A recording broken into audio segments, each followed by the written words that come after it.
Welcome to Behind the Headlines, the weekly news roundup from Utah Public Radio and the Salt Lake Tribune. I'm Tom Williams. Planned Parenthood is closing 2 Utah clinics after President Trump cuts all federal reproductive health funds to the state. And budget cut updates. Weber State University eliminates 49 staff positions, 89 classes. Utah State University cuts 14 academic programs and merges 5 colleges into 2. And Utah Valley University closes cultural centers and lays off staff. Later in the program, we'll be talking with Salt Lake Tribune reporter Courtney Tanner. Right now, we bring in Salt Lake Tribune State Watch reporter Emily Anderson-Stern. Emily, thanks for joining us. Thanks for having me, Tom. So let's talk about this Planned Parenthood. I guess the immediate news is the Trump administration has cut off funds. Tell me about those funds.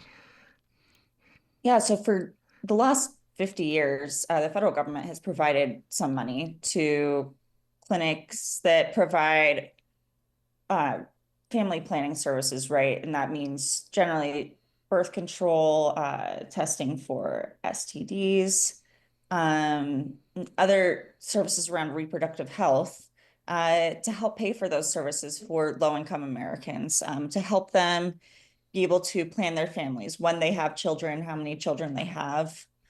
Those funds have never included payment for abortion. But, since Trump has taken office, he's frozen those funds to a lot of clinics in the U.S. And that includes, some of the clinics that have had their funds frozen, include Planned Parenthood affiliates across the country.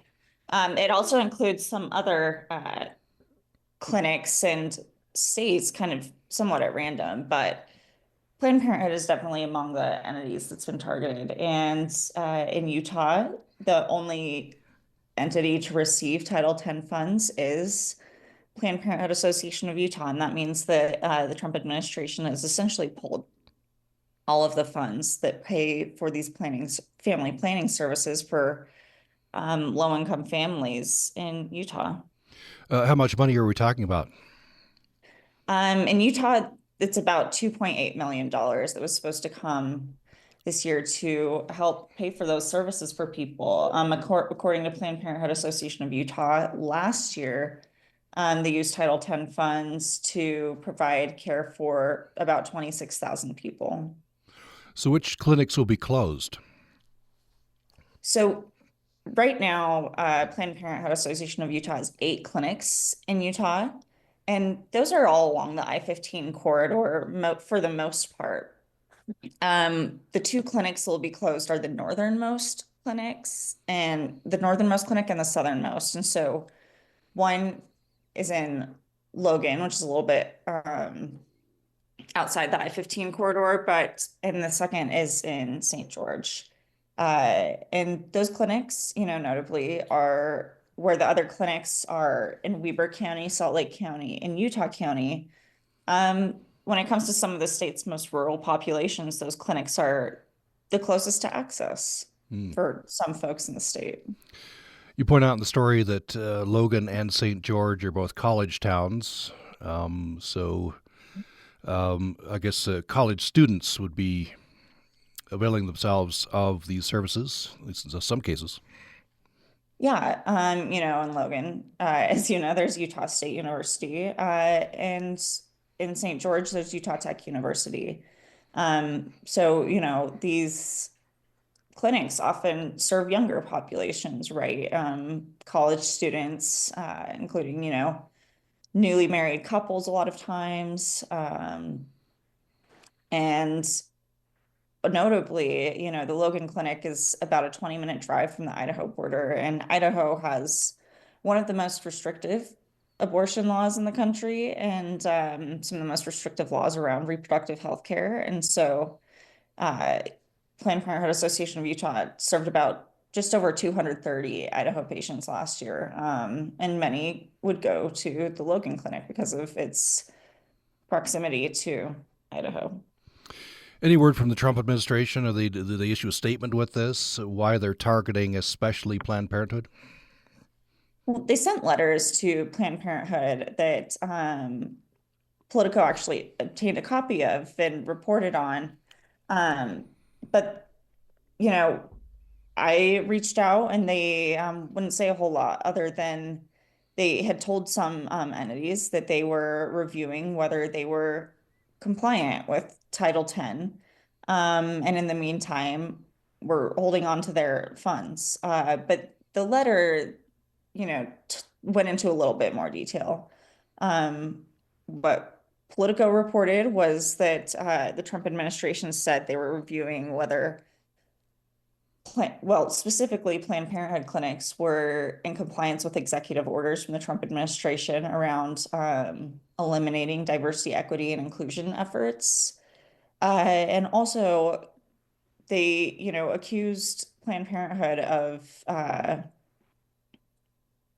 essentially facilitating illegal immigration because they do offer health care to people without permanent legal status. Um, and so those are some of the reasons that they named, which really are, not necessarily the first ones that people would have thought the Trump administration would name when they were trying to pull funds from Planned Parenthood. But those are some of the reasons that they cited. So I guess in other states would have, I guess, other organizations besides the Planned Parenthood, right? That you say these are targeted to Planned Parenthood.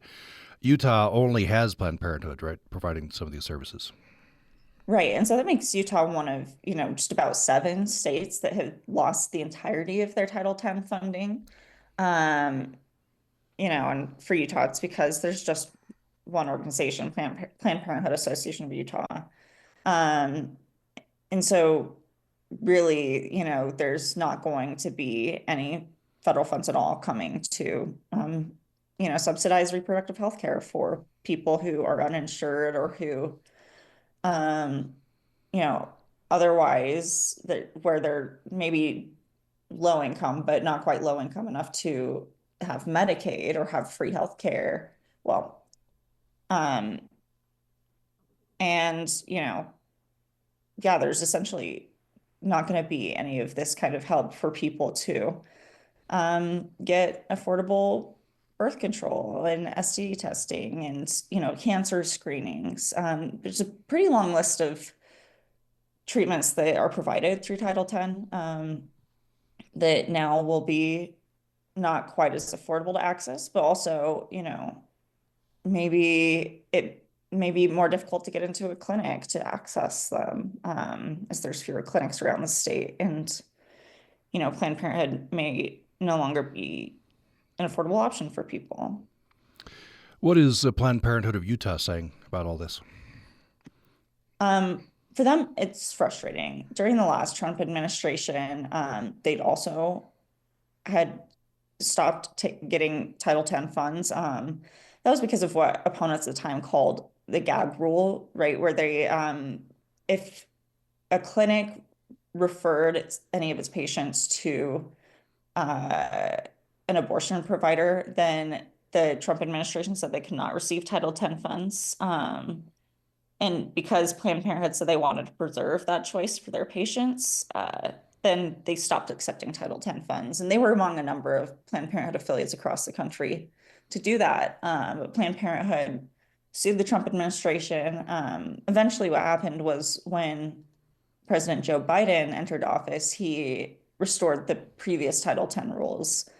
And then Planned Parenthood Association of Utah began accepting these funds again. But, in talking to the current leaders of Planned Parenthood Association of Utah, they see this action as much more permanent. And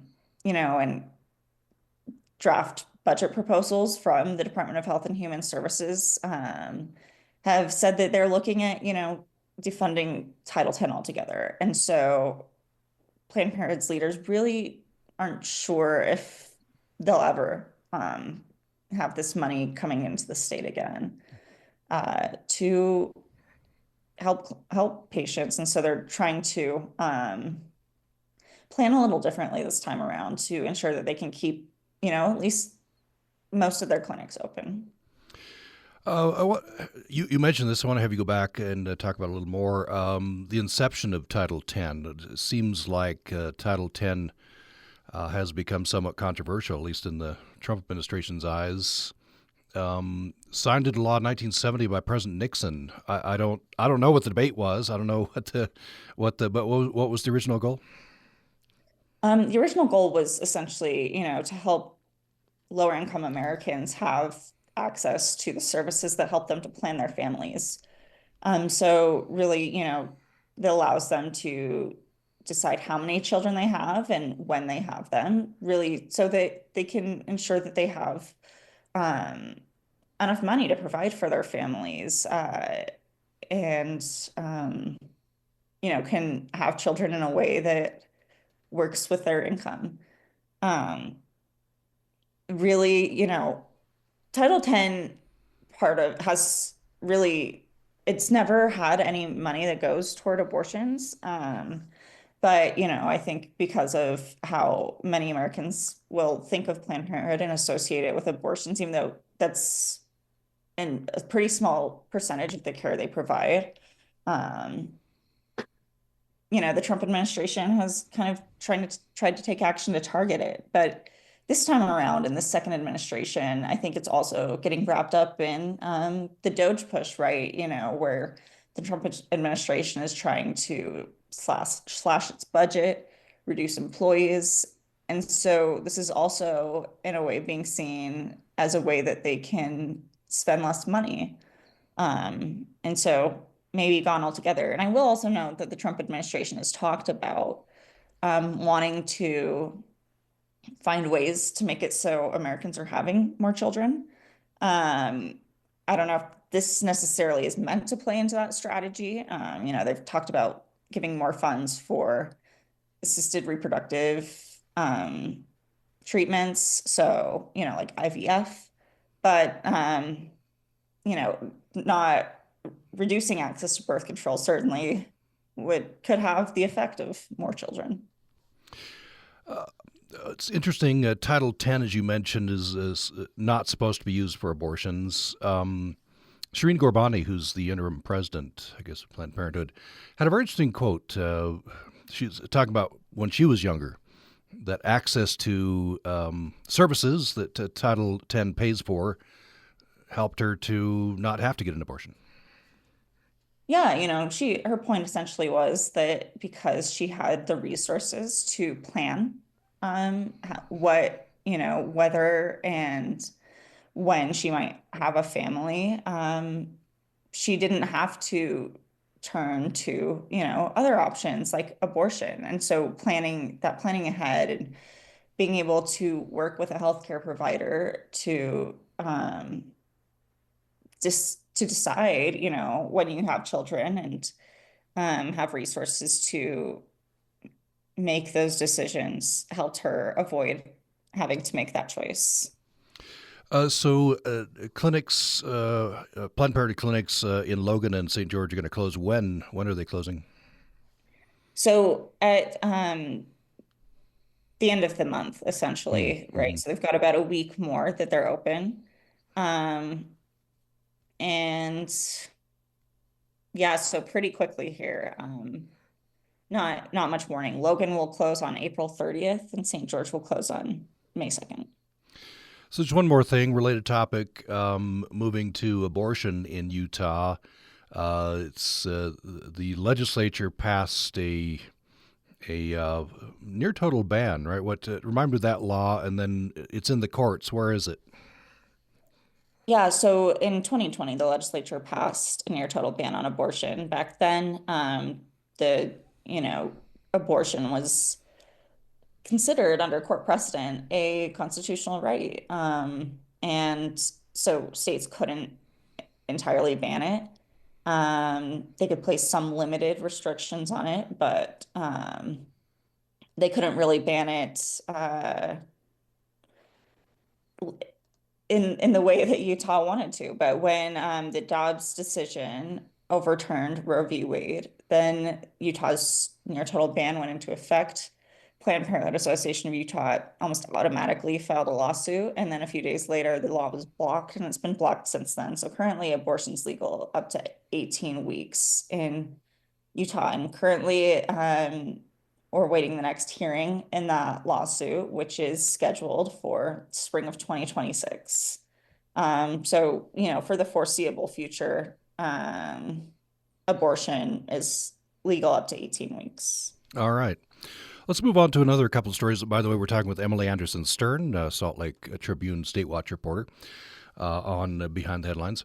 So you and Robert Gerke are doing some updates on the union referendum. This is a referendum to overturn a law that the legislature passed this past session, barring unions in the public sector from collectively bargaining.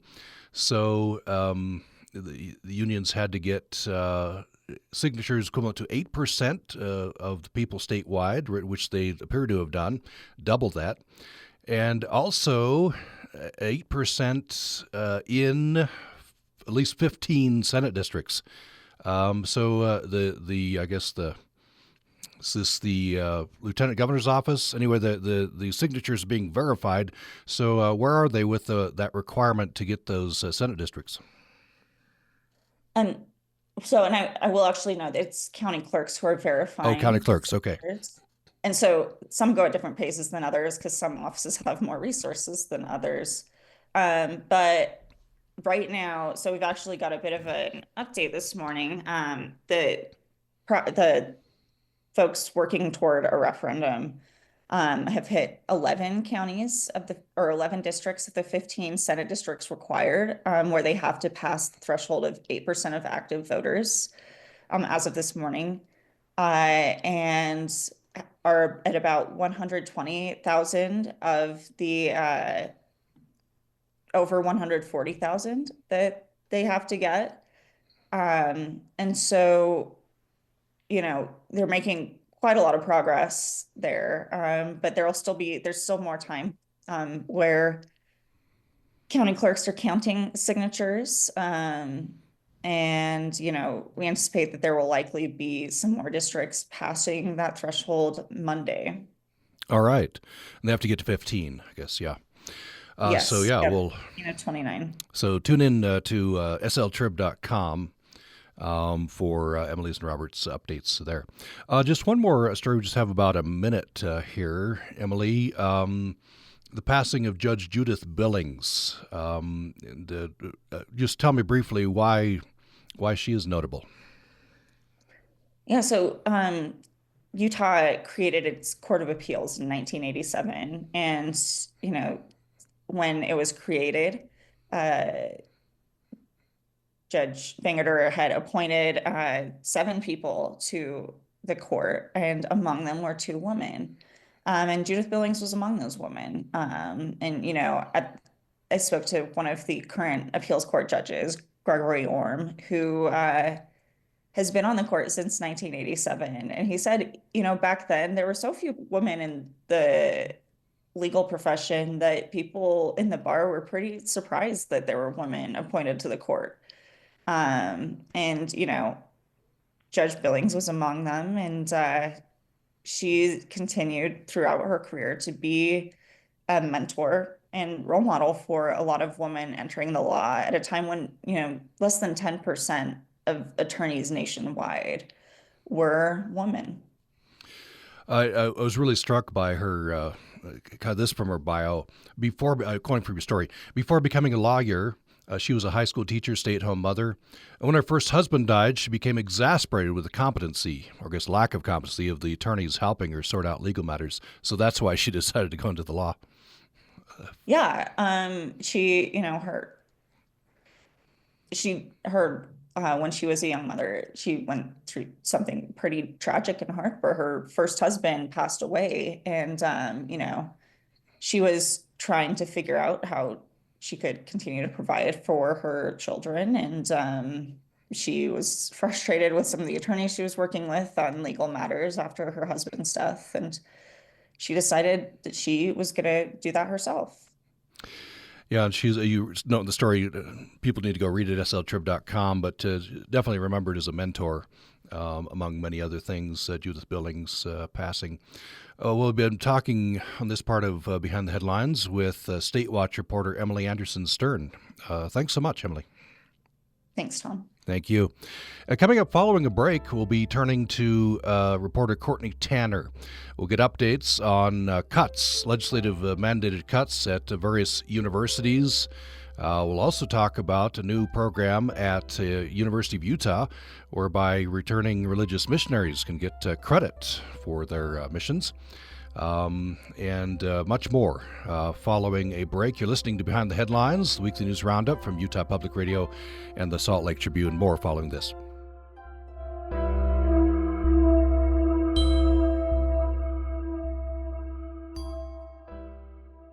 You're listening to Behind the Headlines, the weekly news roundup from Utah Public Radio and the Salt Lake Tribune. I'm Tom Williams. This part of the program, we bring in Salt Lake Tribune reporter Courtney Tanner. Courtney, thanks so much. Thanks for having me, Tom. Happy to be here. Good to have you on. So let's start with budget cuts. You had reports just this week about Utah State University, Utah Valley University, Weber State University. I'm sure more reports will be coming on other universities. So I guess a good starting point, remind people what the impetus here is, right? The legislature is mandating this. That's right. So this came through kind of two-ish bills, we'll say, during the legislative session. One was HB1, which is a base budget bill. It might be SB1. Anyway, they did change the base budget bill, and they took about 10% out of the instruction costs for colleges, each college. And so each college has a share of a $60.5 million cut. And then through HB 265, schools can essentially earn their share of that money back as long as they reinvest it in high demand and high wage programs. And what's kind of pushing this is that state leaders have said that they would like to essentially see more efficiency in higher education. So let's start with Utah State University. Their share of the budget reduction is $12.6 million. That's on top of a cut, I think, from last year. So what is Utah State University doing? Right. So the first thing that they announced was merging 5 different colleges into 2. It's since become 6 different colleges into 2.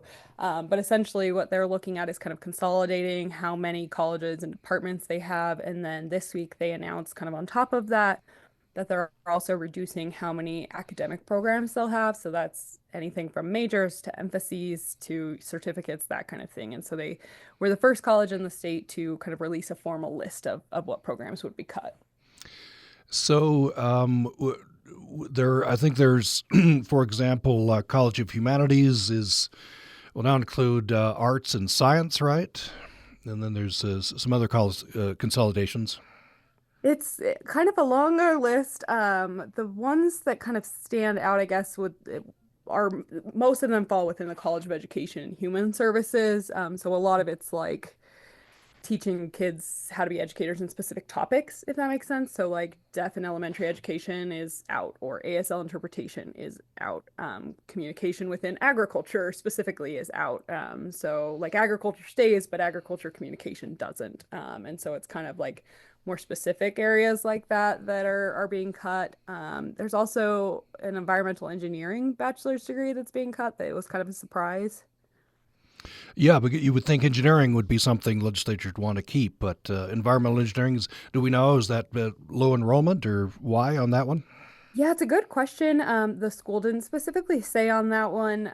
You're right. The legislature has specifically kind of highlighted engineering, business, and nursing as the areas that they would like to see more of, because they're saying, these are areas of growth for jobs. These have high wages.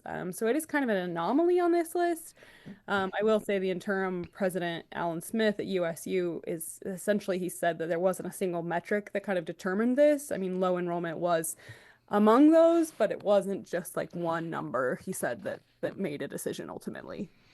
Also, the associate degree for theater in Price, the USU Eastern, is out.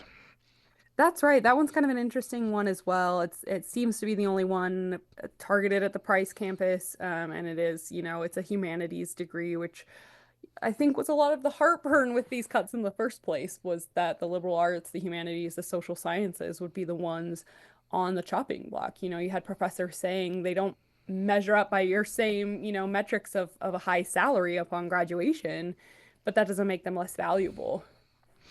So USU is encouraging voluntary separation, right? To retire a bit early. I guess they're going to see what they get with that. What's President Smith saying? Will there be actual layoffs? Yeah, that's right. Kind of an unfortunate situation, but one that's playing out, across public higher ed in the state. But yeah, USU and other schools are starting with these voluntary separations, which are, retirements, early retirements, resignations, and then kind of seeing, how many people do elect to do those before saying how many people will be laid off. But the president has said that layoffs are likely, essentially, that personnel is the highest cost for most colleges, and it's just kind of going to happen.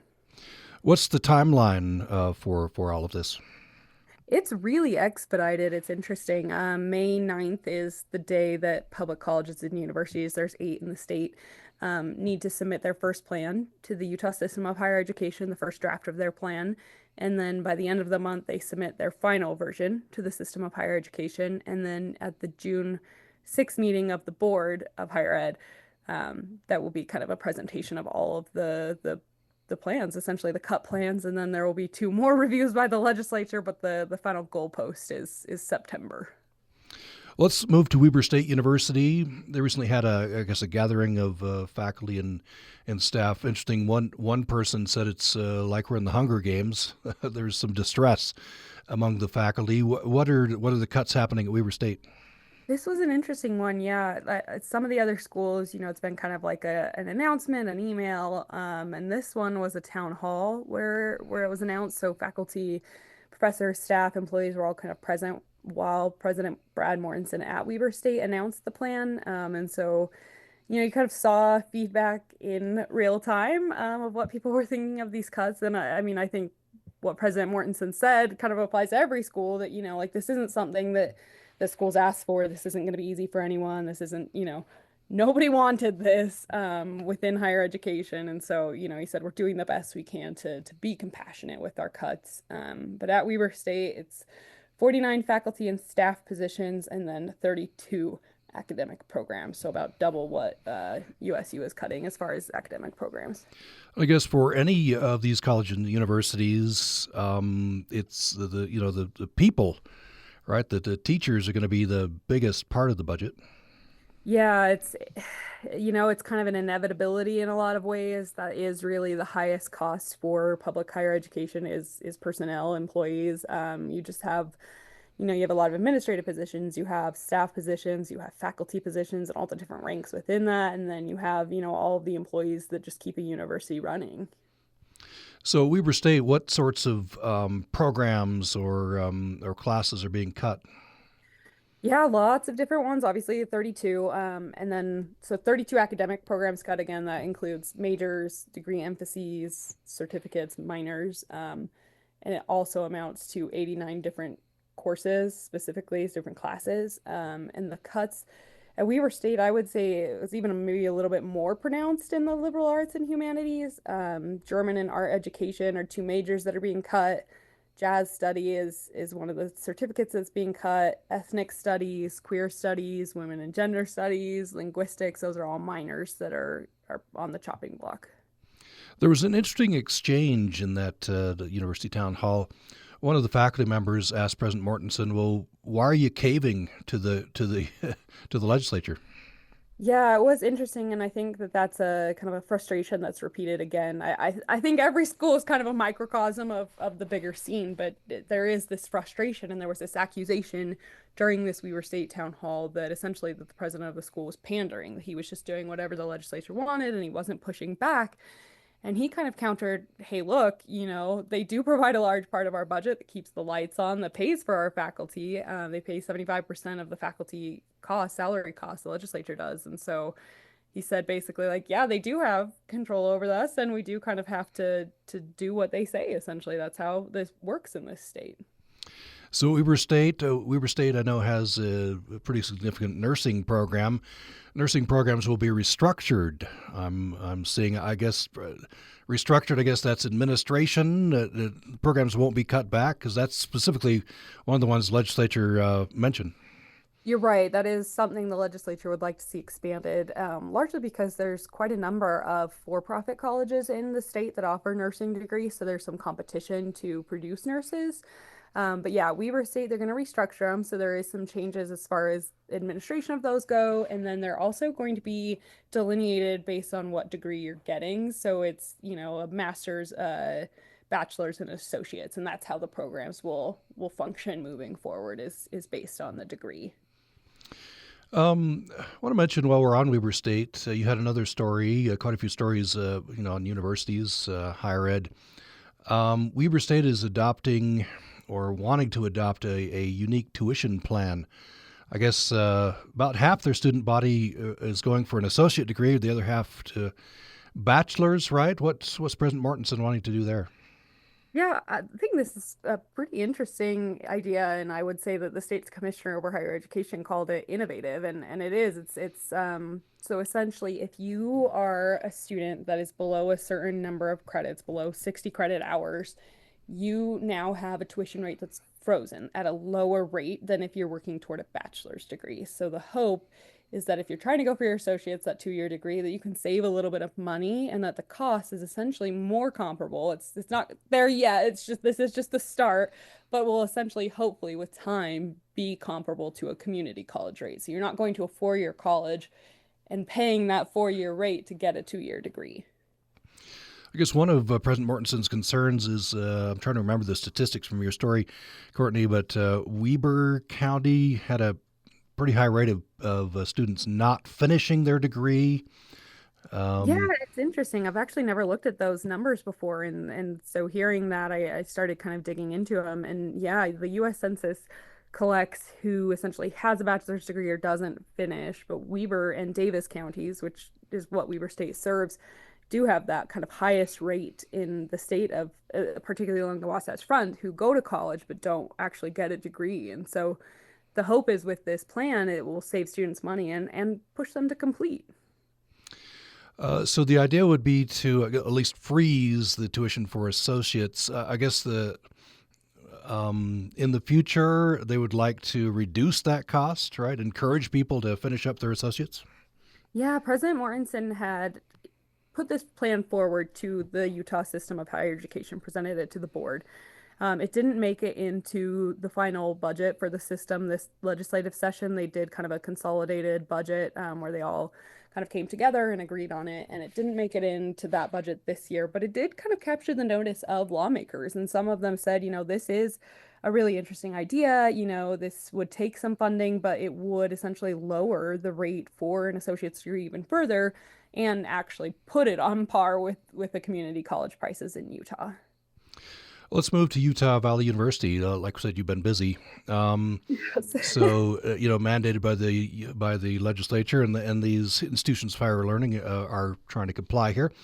So Utah Valley University, I was interested to read that after last year, right, when the legislature had an anti-DEI bill, they had kept some of their multicultural centers, or a multicultural center. Yeah, it's interesting. So last year we had HB 261.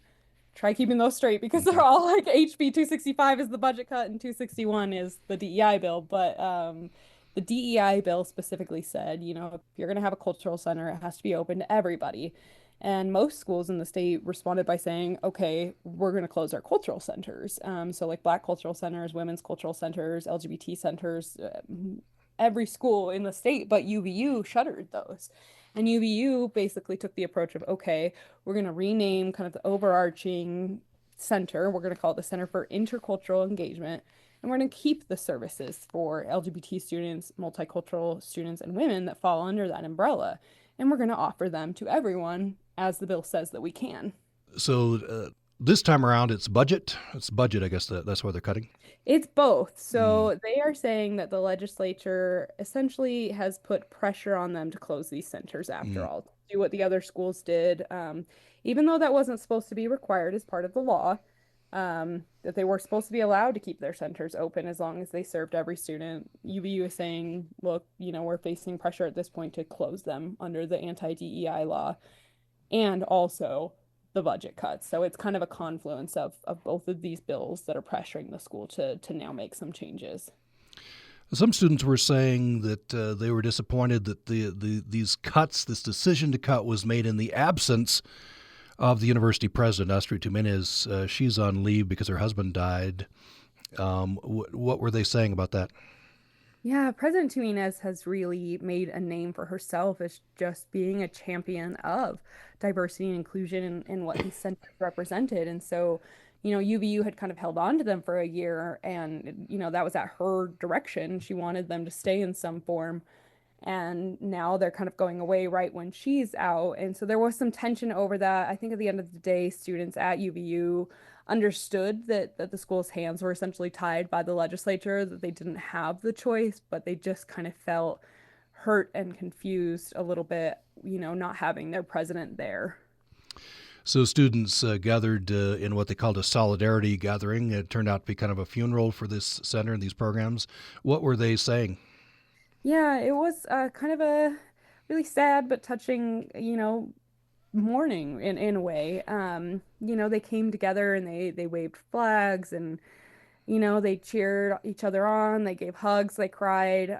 But they basically said, these centers were really important to them. A large amount of the students there at this gathering were LGBTQ students who talked about what having a specific lounge on campus for that community meant to them, that they could go there and feel safe being who they were and meet other people like them. And they just felt love and community there.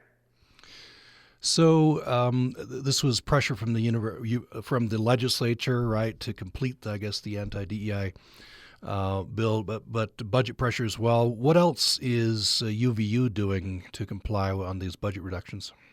Yeah, UVU is also cutting staff, so it's going to be kind of a common refrain that you'll see. So, USU, Weber, now UVU have all said that we're going to have to cut staff. So UVU cut some staff positions. It said that most of those were already kind of taken care of with these voluntary resignations, and so it didn't have to lay off a lot of people, but it did have to lay off some. And I would say that Jim Mortensen, who is acting as the school's president right now, said that, these are painful cuts. They don't want to cut people, but it was kind of a necessary thing that they had to do.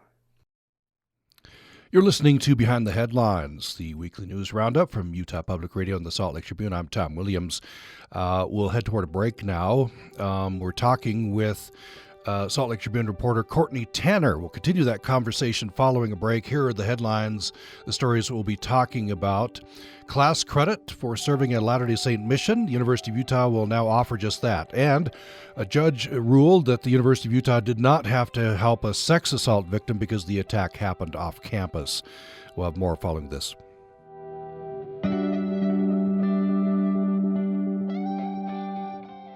Which hasn't been set yet, but you would pay a fee essentially for how many credit hours you're given. So it would be like, I don't know, $50 a credit hour. And if you get 5 credit hours, 50 times 5. And that would essentially be the price you would pay.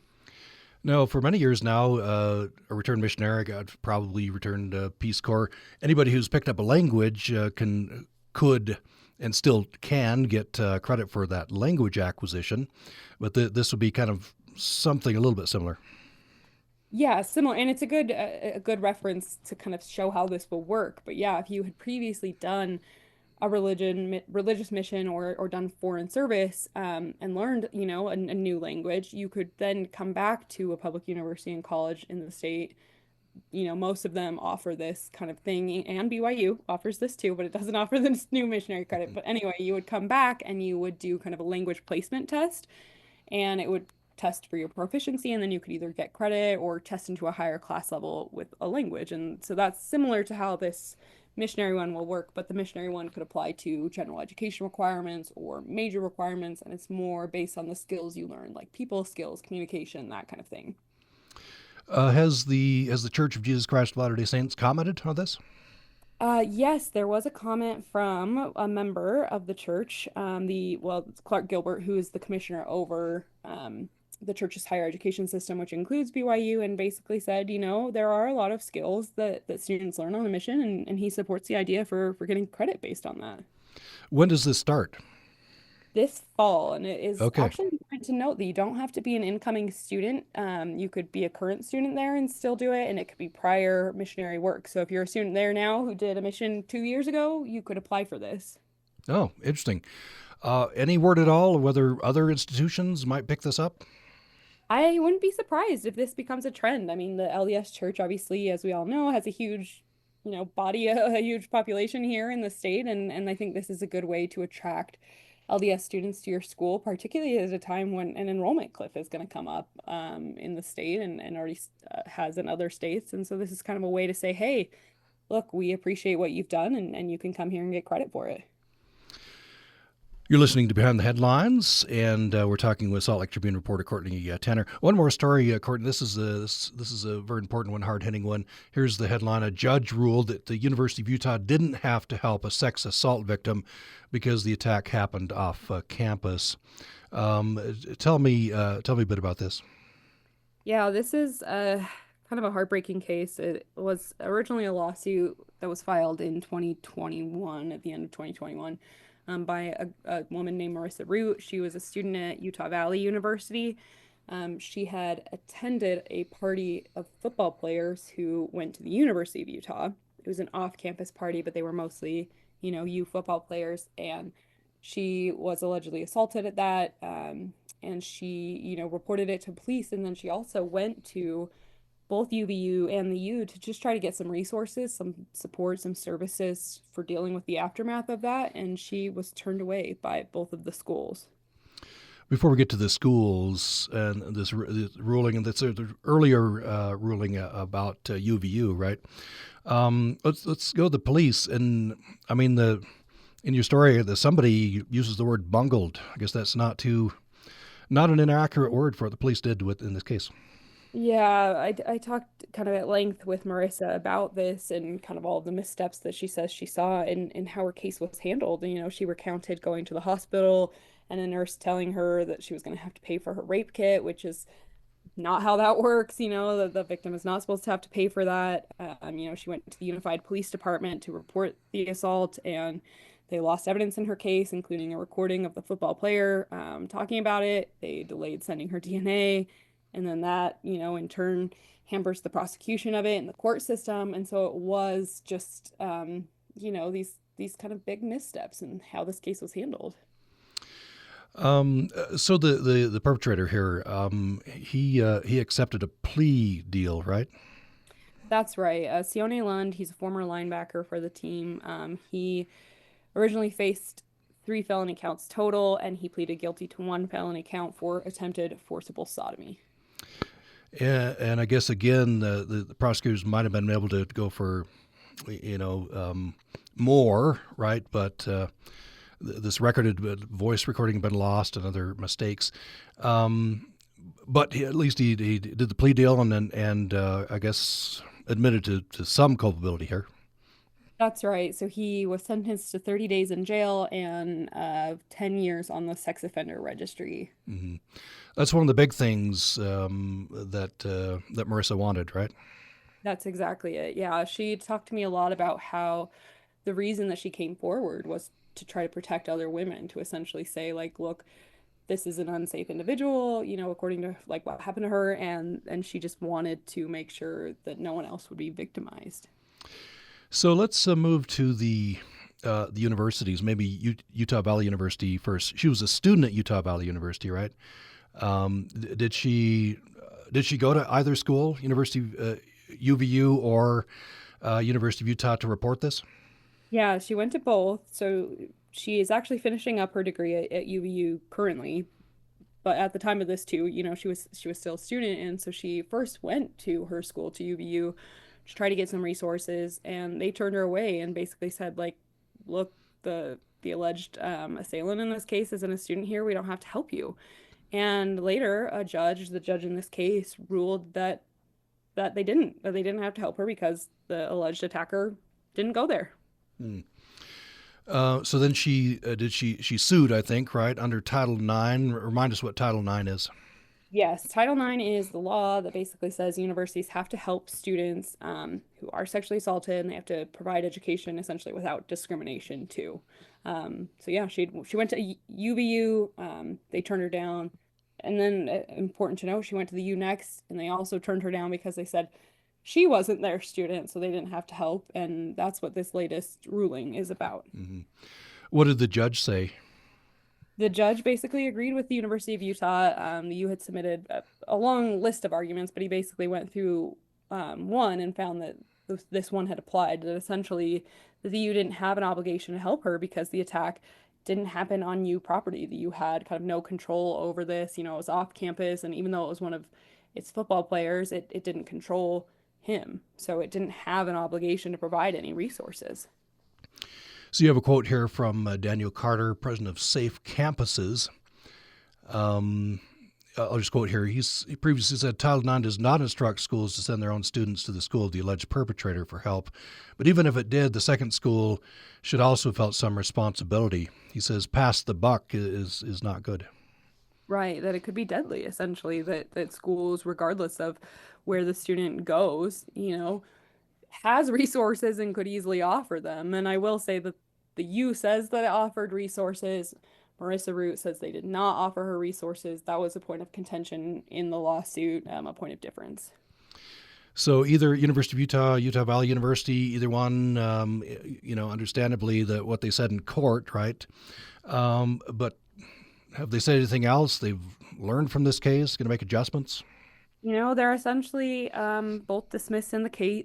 The case and the case is now overall kind of dismissed. Marissa could choose to appeal if she wanted to at this point. She's thinking, you know, she just wants to kind of move on from this experience and heal on her own. I mean, the U said that they hope that she heals, but she says, you know, they didn't do anything to help with that process.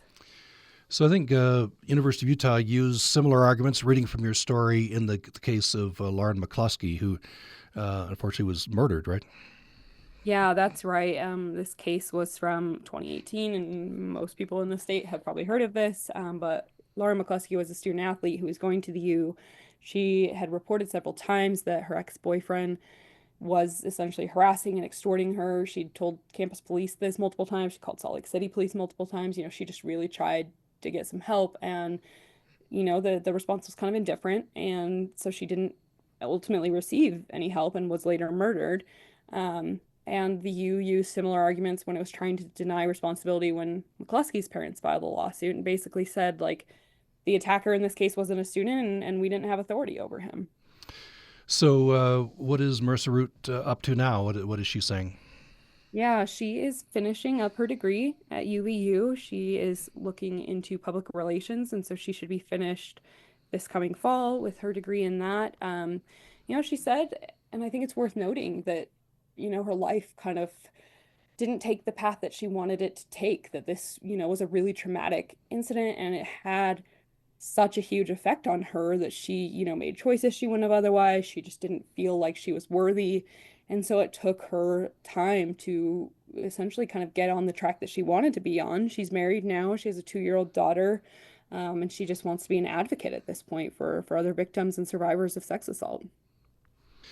Well, Courtney Tanner, Salt Lake Tribune reporter, thanks for telling us about all these stories.